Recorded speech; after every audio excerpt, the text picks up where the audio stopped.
Vocês já pararam para pensar sobre destino? Se ele não existe ou se ele existe, por que tanta gente tenta interferir no caminho do outro? Usando intenção, usando energia, foco, até mesmo influência, para desviar algo que seria de outro alguém.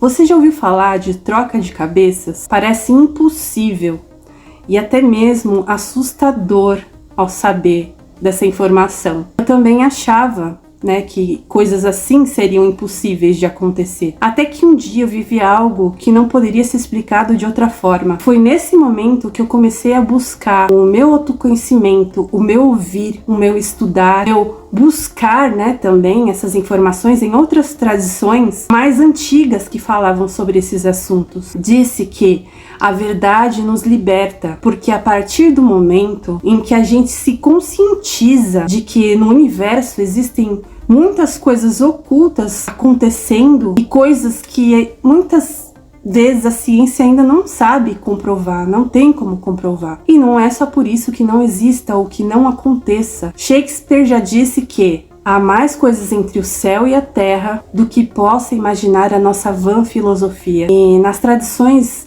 antigas judaicas, por exemplo, no dia da expiação, Yom Kippur, o sumo sacerdote realizava um ritual com 2 bodes. Um era escolhido como sacrifício para Deus, como oferta, e o segundo escolhido para Azazel, que era associado ao deserto. O sumo sacerdote colocava as mãos, na cabeça do animal e confessava os pecados do povo, simbolicamente transferindo todas as culpas, todos os pecados.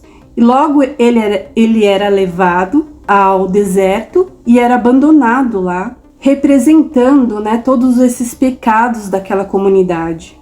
Então esse animal ele passou a ser chamado de bode expiatório, aquele que leva culpa para que todo o grupo seja purificado. E essa explicação, sobre bode expiatório, ela é usada ainda nos dias atuais como alguém ou um grupo é culpado injustamente, por erros, problemas, conflitos que pertencem aos outros, e isso muitas vezes em contextos sociais, políticos, familiares, profissionais, se refere a apontar um culpado ao invés de resolver a causa real do problema. Até que naquela época, da história bíblica, veio Jesus e simbolicamente ele se colocou como um sacrifício humano perfeito para que trouxesse essa salvação, essa purificação como expiação dos pecados de toda a humanidade.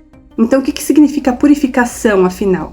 Purificação significa limpar, remover impurezas, culpas, elementos negativos, seja no sentido físico, moral, espiritual. Tirar algo que contamina para que outro algo volte a um estado limpo, correto, equilibrado, puro. Dentro da tradição de matriz africana, existe um ritual parecido, e ainda utilizado nos dias atuais, como esse ritual antigo judaico, onde o povo urubá tem esse costume de realizar esse ritual, com animais, feitos como uma forma de purificação para o seu ori. Mas a gente precisa compreender dentro disso, desse ato simbólico, o que significa ori. Dentro dessa tradição, a cabeça, o ori, que fica aqui, onde nós chamamos de chakra coronário, é apenas o corpo físico, significa o destino individual, a consciência espiritual, o ponto que essa pessoa tem de ligação entre o universo, o divino, Deus, o Criador, aquilo que foi lhe escolhido antes de essa pessoa nascer. Segundo essa tradição, antes de vir ao mundo, o próprio indivíduo ele escolhia o seu destino, ajoelhado diante do Criador, o guardião dessa escolha, dado pelo Criador, o tudo que criou o todo. Isso representa a alma, a essência divina que habita o ser humano. E dentro da tradição, para eles é feito o bori, esse ritual, como uma forma de simbolizar, alimentar essa cabeça, física e espiritual, para restabelecer o equilíbrio daquele ser, paz mental, saúde, afastar destinos trágicos como doenças, acidentes, morte, má sorte. Mas hoje Esse tipo de situação está muitas vezes ligadas a práticas de má fé. Muitas vezes essas práticas que estão sendo feitas, trocadas com seres humanos, onde pode muitas vezes haver a transferência desse destino. Não pertence a essas tradições originais, né? Ela surge em geral do desejo humano, do ego, né? Do poder, da vaidade, a não necessidade espiritual exatamente, o respeito ao Criador e aos outros seres. Normalmente envolvem pessoas que querem se apropriar do destino de alguém que seja mais próspero, abundante, sejam tomar dons espirituais, mediunidade, a sensibilidade, o poder espiritual do outro ser, que buscam atalhos, né, como poder, status, fama, autoridade espiritual, né, que possa aparecer entre outras pessoas. Também muitas vezes podem explorar o medo, né, a dor ou a ignorância de outras pessoas que estão mal despreparadas e que buscam auxílio por isso. Às vezes podem ser muitas vezes mascaradas, um ritual de correção, como troca necessária, um peso que já que você não está aguentando, o seu ori está fraco, nós precisamos substituir. A gente precisa tomar muito cuidado com esses tipos de práticas feitas por pessoas de má fé mesmo. Eu passei por isso, não exatamente buscando, né, esse auxílio espiritual, mas de uma forma bem pesada, como um ato de tentar surrupiar mesmo, de todas as maneiras,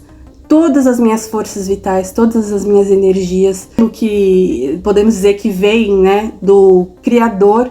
Essa experiência foi algo que me ensinou muitas coisas, e entre elas algo essencial. A verdadeira proteção não vem de fora, ela nasce do nosso autoconhecimento, da nossa elevação espiritual e do nosso contato direto, né, com esse nosso espiritual. Posso dizer assim que nós podemos obter ajuda de outras pessoas, é óbvio, né, a ter aprendizados, mas nem toda voz sabe o que é melhor para você, e digamos que só nós, dentro do nosso processo, podemos saber disso. Nem todo mundo que chega perto de você chega porque gosta de ti. Muitas vezes pode chegar por interesse, pode chegar por vantagem e por oportunismo. Então a gente precisa ter muito cuidado. No fundo, apenas Deus e você, quando o ego negativo silencia, sabem o que realmente serve para o teu caminho. Eu vou deixar um outro vídeo da parte 2, porque esse daqui ficou muito grande, que eu falo com clareza sobre as consequências